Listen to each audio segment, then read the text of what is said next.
예,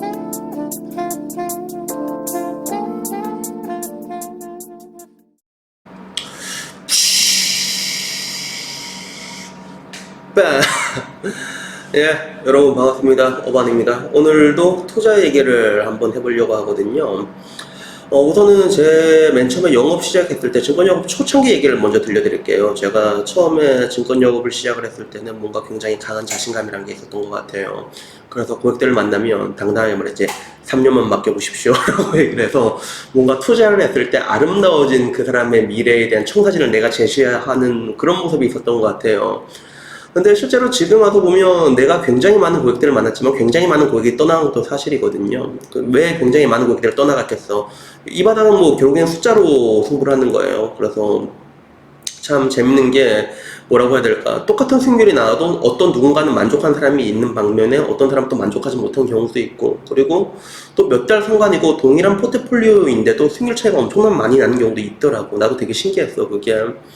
물론 뭐 지금 와서도 가장 힘든 거는 이게 투자 성과가 잘 나올 때는 이렇게 살갑게 대하다가 뭔가 이제 한순간 이제 붐다운 딱 터지잖아. 그러면 안면몰수하고 가는 사람들, 이게 아직도 힘들긴 한데 근데 뭐 이건 어쩔 수 없는 게, 제가 뭐 늘상 말한 것처럼 증권 영업이라는 거는 욕 처먹는 것까지가 일이거든요. 그러면 뭐 욕 먹으면 뭐 죄송합니다 라는 말밖에 할 게 없는데, 이런 것들을 겪기 시작하면서 뭐 지금 와서는 제가 이제 신규 투자 아예 받지도 않잖아요. 결국엔 뭐 이런 게 누적돼서 그래. 연금만 받는 게 속 편하거든. 차라리 연금 같은 경우는 사람들이 투자 호흡을 좀 길게 들고 간단 말이에요. 그런 것들이 있기 때문에 지금 와서는 뭐 아예 개인 상담 아예 받질 않아요. 신규 상담을 받지 않고 연금만 하고 있는 건데, 근데도 마지막에 이렇게 투자 사람 받을 때는 내가 어떻게 변했냐면, 처음에는 이게 뭔가 자신감이 있었으면 마지막 때쯤이면, 마지막 내가 그 개인 상담 받을 때가 몇 년이었지? 한 2017년이었나? 그때는 좀 약간 한풀 꺾였어. 그래서 뭐라고 얘기를 했냐면, 연 기대 수익률을 얼마 보고 계신지 모르는데 1년 1년 따졌을 때는 예금보다 못할 때도 많을 겁니다 라고 얘기를 했어요, 제가. 근데 5년 딱 투자를 하시면, 5년이면 에이 그래도 씨발 은행보단 낫네, 이 정도 제가 보여드릴 수 있다고. 물론 에이 씨발 은행보단 낫네 라고 얘기하진 않았지만 그렇게 얘기한 적이 있었거든요. 근데 실제로 되게 신기했던 건 뭐냐면, 내가 어느 날 내 고객 계좌를 봤는데 5년 이상 투자한 사람들 중에서 내가 봤을 때 나쁜 사람이 없는 거야, 실제로. 물론 고객들 입장에서는 어떻게 생각할지 모르지. 자기가 5년 동안이면 충분히 장투를 한 건데 만족 못했을 수도 있는데, 근데 내가 봤을 때 5년에 이 정도면 괜찮네 라는 생각이 드는 거예요. 그래서 기본적으로 보통 5년이라고 하면, 예를 들어 여러분 지금 연 수익률 5%짜리 적금 있다고 하면 다 가입할 거 아니야, 그치? 근데 이게 보통 펀드는 적립식으로 들어가다 보니까 그 연 5%로 들어가게 돼도 이게 누적 수익률이 한 12%밖에 안 나오거든요. 근데 펀드는 또 안 좋은 게, 이게 수익률 환산이 전부 다 누적 수익률로 환산되다 보니까 사람들이 느끼기에 더 안 좋게 느끼는 것 같더라고, 그게. 그래서 항상 이거 설명을 하는데, 근데도 이제 5년쯤 투자한 사람 보면 뭐 제법 괜찮게 나온 사람들이 좀 많거든. 나쁜 게 못 본 것 같아, 내가 봤을 때는. 근데 이 이유가 왜 5년쯤 투자하면 다 괜찮게 나올까 생각하니까 뭐 특별한 게 아니야. 특별한 게 아니라 뭐냐 하면, 기본적으로 펀드도 뭐 주식도 그렇지만 펀드도 복리로 굴러가는 구조거든요.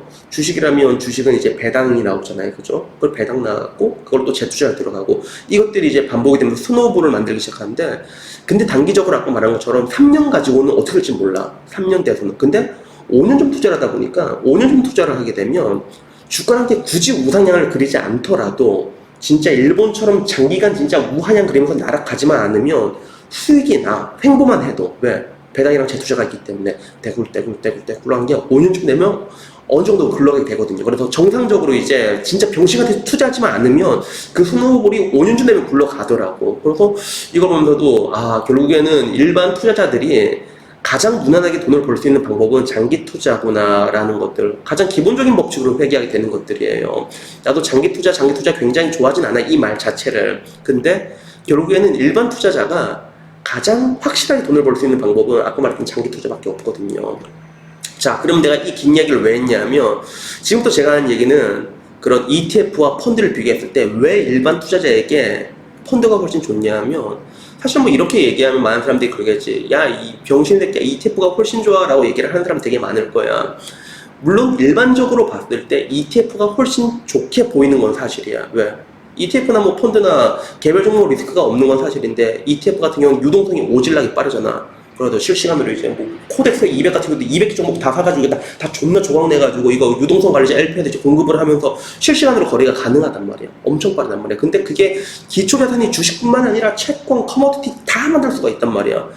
그리고 뭐 보수 같은 것도 일반적으로 펀드보다 저렴한 것도 사실이고, 그래서 요까지만 봤을 때는 야 ETF가 개싸박승이지라고 말할 수가 있는데, 근데 문제는 뭐냐면 이 ETF가 최근 30년 나온 모든 금융상품을 통틀어가지고 가장 효능적인 이 상품이 가진 가장 혁명적인 장점인 유동성이 장기 투자의 발목을 잡아버려요, 여러분.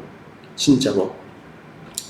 제 친구 중에서, 중학교 동창 중에서 청춘의 투자기라는 책을 쓴 이주영이라는 친구가 있거든요. 그래서 뭐 나는 그 친구랑 지금 뭐 연락하지도 않고 보지도 않는데, 그 친구 그 책을 본 것 중에 내가 가장 기억에 남는 게 딱 하나만 기억에 남아. 그게 뭐였냐면, 사랑하는 여자를 이긴 남자를 본 적이 있는가? 이렇게 대답이 시작해. 그래서 이제 무슨 말을 하고 싶은 거야? 이러면서 내가 계속 읽었지. 주식 투자도 마찬가지라고. 현대사회에서 돈을 사랑하지 않는 사람은 없다고. 그렇기 때문에 주식 투자에 실패하는 거다. 이렇게 얘기를 하는 거야. 마찬가지로 사랑하는 여자를 이길 수 없는 남자처럼 우리는 현대사회에서 돈을 너무 사랑하기 때문에 역설적으로 투자에 실패하는 거다라고 얘기했는데, 이 구조로 난 지금 봐도 참 멋진 것 같아. 근데 실제로 이게 맞는 말이거든요. 그래서 내가 지금까지 얼마나 많은 투자자들이 망하는 걸 봤겠어. 처음에는 ETF 장기 투자한다고 ETF를 사기 시작한다? 근데 투자라는 걸 시작하게 되면 그다음부터 딸려오는 게 뭐냐면 원초적인 탐욕이라는 것들이 딸려오게 돼 있거든요. 그리고 특히나 대한민국 같은 경우는 변동성이 좀 높은 시장이란 말이야. 그러다 보면 처음에는 ETF를 적립하다가 나중에 나름 고민일 때, 그래서 아 이거 오늘 조금 많이 튄 것 같은데 조금 팔까? 이랬는데 다음날 되면 떨어진단 말이야. 그러면 아 씨발 어제 팔걸. 여기서부터 시작이 되거든. 그러면 결국에는 인버스를 사게 되고 레버리지를 사게 된단 말이야. 근데 문제는 나중에 그걸로도 만족하지 못해요. 만족하지 못해. 나중에 어떻게 가냐면 개별 종목으로 가게 돼. 개별 종목에서 끝나면 다행이지. 개별 종목은 그래도 다 잃어버려도 반토막 내기도 힘들잖아. 나중 가다 보면 신용미도 몰빵이야. 뭐 파생으로 가다 크루도일 만지고 있고 막 그런단 말이야.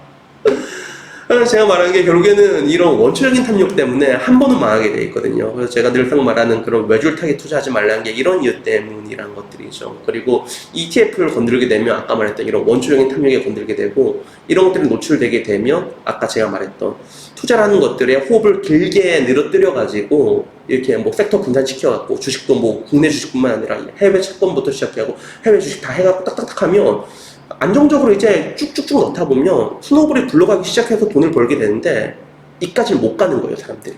ETF를 만지기 시작하면 이게 너무 빠르니까 보면서 아 이거 살까 말까 결국엔 여기서 시작이 되거든요. 그리고 그런 원초적인 탐욕에 노출되면서 대부분의 사람들은 이 탐욕을 이겨낼 수가 없거든요. 그렇기 때문에 제가 항상 ETF와 펀드랑 이렇게 붙으면 진짜 투자 잘하고 관심이 있고 이걸 평생을 자신 있는 사람한테는 ETF가 10압승이지. 압승인데, 근데 많은 사람들이 굳이 그렇게까지 투자를 할 필요는 없단 말이에요. 왜 그러냐면 그렇게까지 투자에 이렇게 여러분들이 몸바친다고 했을 때 그 리턴 수익률이 펀드 이상 나온다는 보장도 없거든요. 그게 단순히 재미는 있겠지만서도 투자라는 게 또 막상 해보면 그런 게 있단 말이야. 저 같은 경우도 지적형이 많다고 했잖아요. 내가 수익률 잘 내면 아 씨발 내가 우리 동네 워런 버핏이다 이런 게 있거든. 그 희열이라는 게 있어가지고 여러분 그런 중독에서 못 빠져나온단 말이야. 근데 나중에 지나고 나서 보다 보면 1년 따지고 났을 때는 뭐 굉장히 좋은 날도 있지만 지나고 나서 보면 내가 과연 원숭이보다 나은 게 뭘까라고 할 때도 많단 말이야. 그러면 결국에는 가성비가 전망이란 것들이죠. 그럼 뭔가 투자에도 이렇게 올인을 베팅을 해가지고 평생 그 시간 할애하는 것 자체가 아까 말한 것처럼 가성비가 안 좋은 것도 있고, 가성비 천을 떠나고 안 망하면 당이란 말이에요. 결국엔 끝에 가서 망한 사람이 태반이거든요. 그래가지고 저는 늘상 말하는 대로 일반 투자자에게는 펀드가 ETF보다 낫다라는 그런 의견을 아직까지 가지고 있고, 이 의견은 아마 평생 동안 변하지 않을 거라고 생각합니다. 그렇게 보여줍니다. 매우 그렇게 보여줍니다. 여튼 뭐 오늘은 그냥 이 얘기를 한번 해보고 싶어서 한번 얘기를 해봤고요. 물론 또 이거 얘기하다 보면 또 밑에 또 오질락이 달리겠지. 그래서 투자 얘기는 어쩔 수가 없는 것 같아. 그래서 이게 내가 투자 좋은 얘기를 해줘도 이게 말을 안만 이렇게 좋게 해줘도 조까지 알아듣는 사람은 밑도 끝도 없이 조까지 알아듣다 보니까 아니면 어쩔 수가 없는 것 같지만, 그래도 오늘은 이 얘기를 한번 꼭 해야겠다 싶어갖고 얘기를 한번 해봤습니다. 여튼 뭐 오늘 영상은 여기까지입니다. 영상이 조금 마음에 드셨으면 좋겠고요. 제가 뭐 중간중간에 컷 편집을 한번 넣어봤는데, 근데 컷 편집을 넣어봤자 뭔가 좀 산만한 느낌도 있고, 그리고 뭔가 이게 원테이크로 가는 게 저는 외래 좀 더 괜찮은 것 같더라고요. 왜? 편집 안 해도 되거든. 그래갖고 오늘 영상은 이렇게 놓고서 그냥 올리고 심화하도록 하겠습니다. 여튼간에 뭐 좋은 하루 보내시고요. 다음엔 조금 더 좋은 영상으로 찾아뵙도록 하겠습니다. 이상입니다. 감사합니다.